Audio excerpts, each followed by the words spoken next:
जब कुदरत अपना रूप दिखाती है तो रूह कांप जाती है। और ऐसा ही कुछ हुआ था फ्लाइट 571 के साथ। यह प्लेन एक बर्फीली पहाड़ी पर क्रैश हुआ, जमीन से हजारों फीट ऊपर। और इस क्रैश में जो पैसेंजर्स बचे रह गए उनके पास खुद को बचाने के लिए सिर्फ एक ही चारा था, अपने ही फैमिली मेंबर्स और यार दोस्तों का मांस खाना। फ्लाइट 571 की कहानी, चाहे इसे आप दुनिया का सबसे बड़ा चमत्कार कहो या मानव इतिहास की सबसे बड़ी क्रूरता, लेकिन इस कहानी को सुनकर आपकी रूह कांप जाएगी कि यह दिल दहला देने वाली कहानी शुरू होती है 12 अक्टूबर 1972 को। साउथ अमेरिका के यूरोगियन उड़ान भरता है जिसको चिली देश की राजधानी सैंटियागो में पहुंचना है। इस प्लेन में बैठे हैं रग्बी प्लेयर्स और उनका मैच देखने जा रहे हैं उनके फैमिली मेंबर्स, उनके रिलेटिव्स और उनके यार दोस्त। इस प्लेन में टोटल 45 पैसेंजर्स हैं जिनमें 9 क्रू मेंबर्स हैं। यह फ्लाइट 3 घंटों में अपनी डेस्टिनेशन पर पहुंच जाएगी, लेकिन रास्ते में इसको एंडीज की पर्वतमालाओं को पार करना होगा। लेकिन दुर्भाग्य से आगे चलकर मौसम खराब मिलता है। इस वजह से इस फ्लाइट को रास्ते में ही अर्जेंटीना के मेंडोजा शहर में लैंड कराया जाता है। यह फ्लाइट रात भर वहीं रुकती है और अगले दिन यानी 13 अक्टूबर को उड़ान भरने के लिए तैयार होती है। लेकिन परेशानी यह है कि अभी भी मौसम खराब है। लेकिन अच्छी बात यह है कि इस फ्लाइट का जो पायलट है वह इस रूट से पहले भी 29 बार उड़ान भर चुका है। इस वजह से उसे पूरा आइडिया है कि इन इंडीज की पहाड़ियों को कैसे पार करना है। पायलट के कॉन्फिडेंस की वजह से यह फ्लाइट 13 अक्टूबर को दोपहर के 2:01 पर फिर से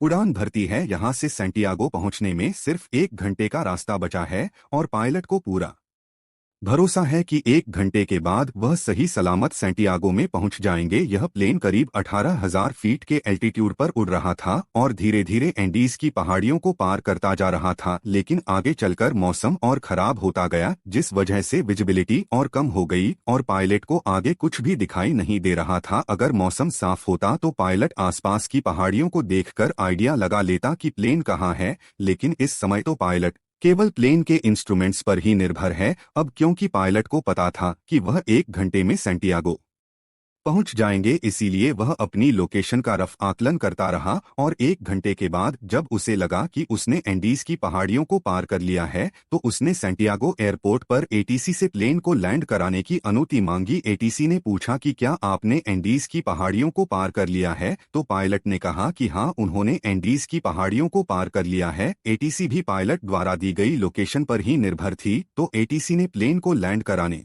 की परमिशन दे दी और पायलट से कहा कि आप प्लेन को 11,500 फीट के एल्टीट्यूड पर ले आओ। 3:02 पर पायलट प्लेन के एल्टीट्यूड को धीरे धीरे घटाने लगा। जैसे ही प्लेन नीचे आता है तो पायलट को दिखाई देता है कि अभी तो एंडीज की पहाड़ियां ही चल रही हैं और सामने एक बहुत बड़ी चट्टान है। जल्दी से पायलट प्लेन को फिर से ऊपर उठाने की कोशिश करते हैं, लेकिन अब बहुत देर हो चुकी थी। प्लेन को ऊपर उठाते उठाते प्लेन का पिछला हिस्सा पहाड़ी से टकरा जाता है और वह टूटकर अलग हो जाता है। प्लेन का पिछला हिस्सा खत्म होने की वजह से पीछे की जो सीटें थी वह यात्रियों सहित हवा में उड़ जाती हैं और 3 पैसेंजर्स हवा में ही उड़कर खत्म हो जाते हैं। इस टकराव में प्लेन का राइट विंग भी टूट चुका था, जिस वजह से प्लेन डिसबैलेंस हो जाता है, जिस वजह से उसकी दूसरी विंग भी पहाड़ी से टकराती है और वह भी टूट जाती है। अब केवल प्लेन का फ्रंट पार्टी बचा था जो 350 किलोमीटर प्रति घंटे की रफ्तार से नीचे ग्लेशियर में टकराता है। प्लेन पूरी तरह से तहस नहस हो जाता है। प्लेन के पायलट तुरंत मारे जाते हैं। 45 में से 12 लोग इस घटना में मारे जा चुके हैं और 33 लोग अभी भी जिंदा हैं, लेकिन इनमें से ज्यादातर बहुत जख्मी हालत में है और उन्हें यह भी नहीं पता कि इस समय वह कहां पर हैं। यह क्रैश हुआ प्लेन जमीन से 3,570 मीटर की ऊंचाई पर एंडीज की किसी अनजान पहाड़ी पर बिखरा पड़ा है। क्या वह इस पहाड़ी से बचकर निकल पाएंगे या नहीं,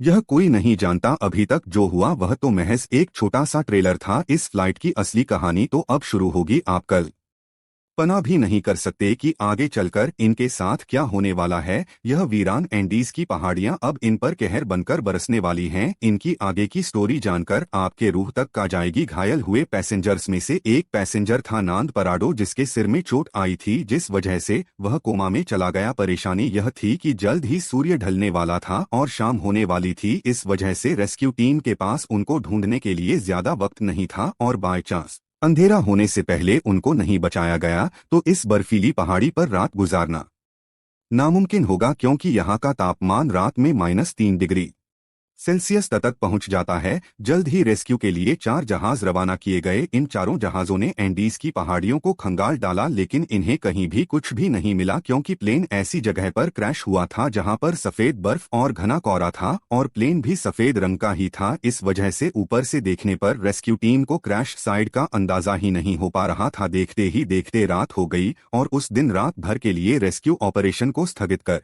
दिया गया। बचे हुए पैसेंजर्स को उम्मीद थी कि वो कैसे भी करके सिर्फ आज की रात काट ले, कल तो उन्हें कोई ना कोई बचा ही लेगा। और उन्होंने क्रैश पड़े प्लेन में शेल्टर बनाया और रात गुजारी। यह रात इनके लिए बहुत भयानक थी, क्योंकि आज की रात इन्हें 30 डिग्री सेल्सियस में गुजारनी है। बस इनके पास एक ही उम्मीद बाकी बची हा कि कल इन्हें कोई ना कोई ढूंढ लेगा और बचा लेगा। इस उम्मीद में ये इस रात को कैसे भी करके काट लेते हैं, लेकिन 5 लोग और मर जाता हा और अब जिंदा बचे हुए लोगों की संख्या 33 से घटकर 28 रह जाती है। अगले दिन की सुबह 14 अक्टूबर को सर्च ऑपरेशन फिर से चालू किया जाता है और 11 जहाज इन्हें ढूंढने के लिए उड़ान भरते हैं। लेकिन परेशानी वही थी कि क्रैश हुआ प्लेन सफेद रंग की वजह से बर्फीली पहाड़ियों में नजर ही नहीं आ रहा था। बचाव दल के जहाज सर्वाइवर्स के ऊपर से उड़कर जा रहे थे, लेकिन उन्हें वह नीचे नजर ही नहीं आ रहे थे। इस वजह से सर्वाइवर्स ने बचाव दल को सिग्नल देने के लिए प्लेन के ऊपर लिपस्टिक से SOS लिखने की कोशिश की, लेकिन उन्हें SOS लिखने के लिए लिपस्टिक काफी नहीं थी। इस वजह से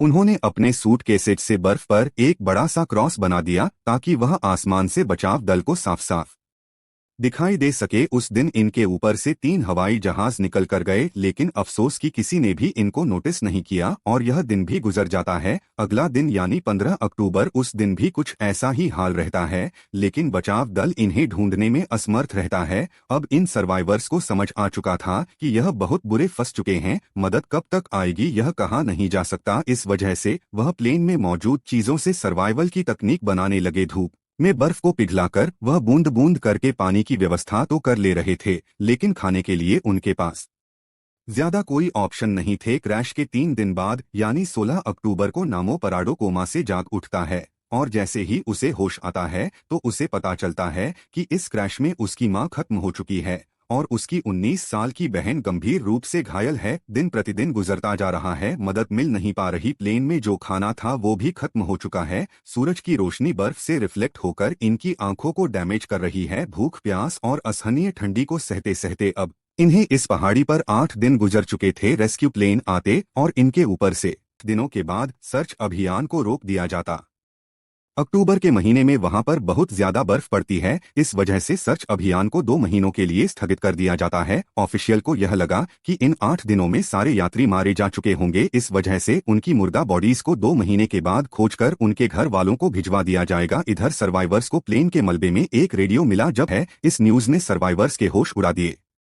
अभी तक तो उनको अपने खोजे जाने की एक उम्मीद थी, लेकिन वह अब रेडियो पर अपने ही मरने की खबर सुन रहे थे। अपने खोजे जाने की एक उम्मीद की किरण थी, वह भी टूट चुकी है। अब उनको पता है कि यहाँ पर मौत निश्चित है। अब या तो परिस्थितियों को अपने ऊपर हावी होने दो या उनका डटकर सामना करो। उन्होंने प्लेन की सीटों को फाड़कर उसकी रुई को अपने कपड़ों में भरकर ठंड से बचने की कोशिश की। सीट कवर्स को पैरों में लपेटकर बर्फ में चलने के लिए जूते बनाए। सबसे बड़ी दिक्कत खाने की थी। अब जिंदा रहने के लिए इनके पास सिर्फ एक ही ऑप्शन था, वो करना जो इतिहास में कभी भी किसी ने नहीं किया, जिसके बारे में सोचकर ही रूह कांप जाए। इन्होंने बर्फ में पड़ी अपने फैमिली मेंबर्स, रिलेटिव्स और जिनके साथ वह कभी खेले कूदे उन यार दोस्तों की मुर्दा बॉडीज को खाने का फैसला किया। हालांकि यह फैसला लेना उनके लिए बिल्कुल भी आसान नहीं था। एक एक करके दिन गुजरता जा रहा था। इनके पास खुद को बचाने के लिए कोई भी प्लान नहीं था। वह रात को ठंड से बचने के लिए टूटे पड़े प्लेन के अंदर ही सोते। लेकिन क्रैश के 16 दिन बाद यानी 29 अक्टूबर को कुदरत ने इनको एक और झटका दिया। वह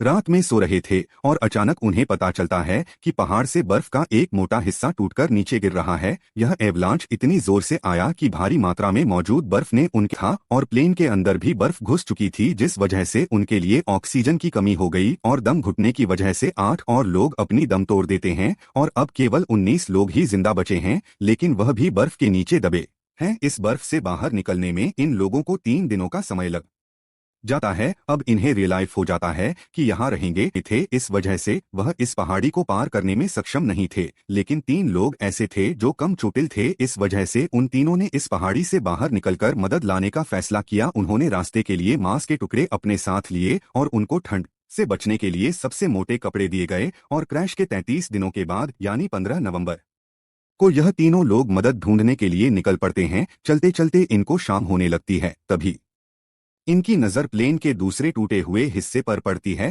प्लेन का जो पिछला हिस्सा टूटकर अलग हो गया था उन्हें वो दिखाई देता है। जब वह उस मलबे के पास जाते हैं तो उन्हें उसमें खाने के लिए बहुत कुछ मिलता है। आज की रात उन्होंने इसी में गुजारने का फैसला किया। पिछले कुछ दिनों में आज की यह रात उनके लिए अच्छी रही। प्लेन के उस पिछले भाग में उन्हें एक बैटरी मिली। उन्होंने सोचा क्यों न इस बैटरी को प्लेन के मेन बॉडी के पास ले जाया जाए और उसमें लगी कम्युनिकेशन डिवाइस को चालू करके मदद बुलाई जाए। लेकिन बैटरी का वजन 25 किलोग्राम था। इतनी भारी बैटरी को इतनी कमजोर हालत में क्रैश साइट पर ले जाना भव नहीं था। फिर उन्होंने सोचा कि प्लेन की मेन बॉडी से उस कम्युनिकेशन डिवाइस को ही निकालकर इस बैटरी के पास लाया जाए और उसे चालू किया जाए, जिसकी मदद से वह बचाव दल को बुला सकें। कुछ दिनों तक इन्होंने इसे चालू करने की कोशिश की लेकिन इन्हें सफलता नहीं मिली और क्रैश के 59 दिनों बाद यानी 11 दिसंबर को एक और एवलांच आता है जिसमें 3 और सर्वाइवर्स मारे जाते हैं, जिसके बाद जिंदा बचे लोगों की संख्या केवल 16 रह जाती है। और अब यह तीनों नौजवान कने पराडो और विजेंट बिना किसी गियर के ग्लेशियर पर चढ़ाई करने के लिए निकल पड़ते हैं। यह तीनों पश्चिम दिशा की ओर चलते चले जाते हैं लेकिन यह बिल्कुल भी नहीं जानते कि जिस दिशा में यह जा रहे हैं उसमें कोई इंसानी बस्ती इन्हें मिल पाएगी या नहीं। उनको बस यह लग रहा था कि उनको इस सामने वाली पहाड़ी को पार करना है और उन्हें मदद मिल जाएगी और उन्हें उम्मीद थी कि वह 3 दिनों में इस पहाड़ी को पार कर लेंगे। इसीलिए उन्होंने अपने साथ में सिर्फ 3 दिनों के लिए ही मीट की सप्लाई रखी। इन्होंने धागे से सिलक एक स्लीपिंग बैग बनाया था तो यह दिन भर बिना किसी गियर के पहाड़ पर चढ़ते और रात में एक ही स्लीपिंग बैग में तीनों चिपककर सोते। खुले में बिना किसी सुविधा के -30 डिग्री सेल्सियस में रात गुजारना कोई आसान बात नहीं थी। चलते चलते इन्हें चौथे दिन की सुबह हो चुकी थी लेकिन अच्छी बात यह थी कि वह अब उस पहाड़ी की चोटी पर पहुंच चुके थे। जैसे ही यह पहाड़ की चोटी पर पहुंचे तो इनके पैरों तले जमीन निकल गई क्योंकि पहाड़ पर चढ़कर इन्हें पता चला कि वह इतने दिनों से जिस दिशा में चल रहे थे वह गलत दिशा थी। आगे रास्ता खत्म ही नहीं होता अब क्योंकि उनके पास खाने की सप्लाई बहुत कम थी। इस वजह से उन्होंने फैसला किया कि उनमें से एक बंदा क्रश साइड पर वापस चला जाएगा और 2 लोग आगे जाएंगे। इस वजह से विजेंट वापस लौट जाता है और पराडो और कनेसा उस पहाड़ की चोटी पर चढ़ने के बाद इनको सही रास्ते का अनुमान हो जाता है और यह दोनों कई दिनों तक आगे बढ़ते रहते हैं। और कुछ दिनों के बाद इन्हें नदी की एक छोटी सी धारा मिलती है। वह उस धार के साथ साथ चलते रहते हैं और लगातार 9 दिनों तक चलने के बाद 20 दिसंबर को नदी के दूसरे किनारे पर इन्हें 3 लोग दिखाई देते हैं। यह चलते चलते बहुत थक चुके थे। पिछले 9 दिनों में इन्होंने पहाड़ पर 61 किलोमीटर की हाइकिंग की थी और अब मंजिल इनके सामने थी। इन्होंने उनसे मदद की गुहार लगाई लेकिन वो लोग टुमारो बोलकर चले गए। उस दिन उन्हें कोई मदद नहीं मिल पाई लेकिन अगले ही दिन वो विलेजर फिर से वापस आया और एक पत्थर में कागज और पेन लपेटकर नदी के दूसरे किनारे पर फेंका। नांदुरा ने पेन और कागज को उठाकर जो भी घटना घटी थी उसके बारे में सब कुछ लिख दिया। जब उस विलेजर ने उस पेपर को पढ़ा तो वह सब कुछ समझ गया क्योंकि उसे पता था कि इन पहाड़ियों में कुछ दिन पहले प्लेन क्रैश हुआ था और उस एरिया में भी पूछताछ के लिए लोग आए थे। लेकिन वह हैरान था कि यह लोग अभी तक जिंदा कैसे बचे हैं। वो विलेजर जल्द से जल्द शहर गया और आर्मी कमांड के साथ इस इंफॉर्मेशन को साझा किया और जल्द चली की एयरफोर्स इन्हें रेस्क्यू करने के लिए पहुंचती है। आर्मी ऑफिसर्स पराडो और कंसा को हेलीकॉप्टर में बिठाकर क्रैश साइट पर पहुंचते हैं और 22 दिसंबर 1972 को क्रैश के 70 दिनों के बाद बचे हुए सर्वाइवर्स को रेस्क्यू किया जाता है। इन लोगों की हालत बहुत ज्यादा खराब थी। इस क्रैश के बाद टोटल 16 लोग ही सर्वाइव कर पाते हैं। इनकी यह कहानी सच में दिल दहला देने वाली कहानी थी। पार इन लोगों ना हिम्मत नहीं हरी। S13 की कहानी सुनना के लिए हैमर चैनल को सब्सक्राइब कीजिए और लाइक कीजिए। नमस्कार।